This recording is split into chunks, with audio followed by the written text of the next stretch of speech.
आखिर क्यों ऋषि भृगु ने मारी नारायण जी के छाती पर लात।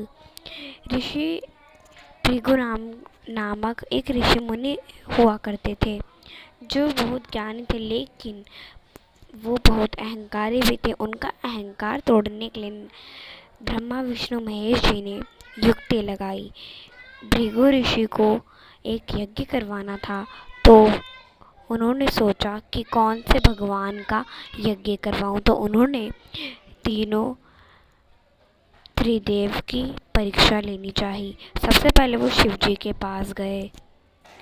तब शिव जी एक योग निद्रा में थे और पार्वती माता को उन्होंने देखा तक नहीं और डायरेक्ट शिव जी से बोलने लगे, लेकिन शिव जी ने उनकी एक ना सुनी, क्योंकि वो जानते थे इनका अहंकार तोड़ने के लिए नारायण जी को ही कुछ करना होगा। इससे फिर उसके बाद वो क्रोध में आकर ब्रह्मा जी के पास गए।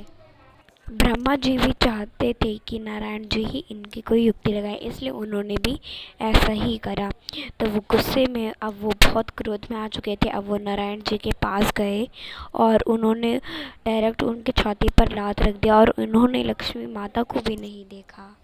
तब नारायण जी योग निद्रा में थे। तब नारायण जी उठकर इनके पैर सहलाने लगे, बोलने लगे, हे ऋषि मुनि, मेरा दिल और शरीर सब कुछ पत्थर का है, किंतु आपका शरीर तो बहुत कोमल है।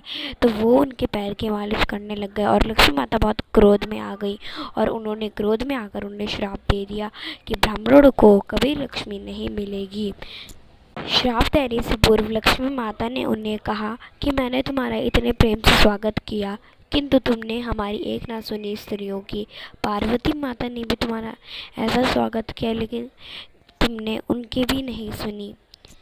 तब जाके उन्होंने श्राप दिया और ऋषि भृगु ने कड़ी तपस्या कर नारायण जी को प्रसन्न कर कर एक वरदान लिया था। ऋषि भृगु की कड़ी तपस्या के बाद नारायण जी ने उन्हें वर दिया कि मांगो क्या मांगना है। ऋषि भृगु ने कहा कि अभी समय आने पर मैं आपसे ज़रूर वरदान मांगूंगा।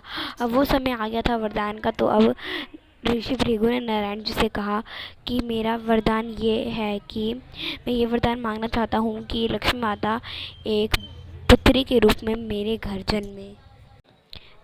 तब नारायण जी ने कहा, इसमें मैं कुछ नहीं कर सकता, ये लक्ष्मी की इच्छा है, अब मैं लक्ष्मी के विरुद्ध नहीं जा सकता। लक्ष्मी माता ने कहा, ये क्या कह रहे हैं नारायण, अभी तो आपने कहा कि हम दोनों एक हैं। तो तब नारायण जी मान गए, तो उन्होंने वरदान दे दिया।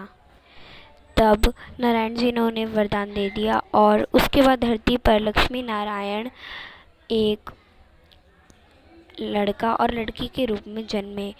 लक्ष्मी माता का नाम था धरती पर भार्गवी और नारायण जी का था श्रीनिवास। ऐसी और जानकारी के लिए चैनल को सब्सक्राइब करना ना भूलें और कमेंट में राधे राधे जय श्रीमन्नारायण लिखना ना भूलें। धन्यवाद। हरे कृष्णा, राधे राधे।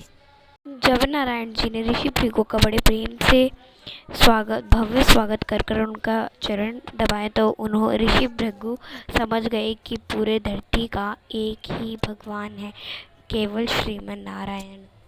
तब उन्होंने कहा कि मैं समझ गया हूँ कि आप ही हैं इस धरती के प्रभु।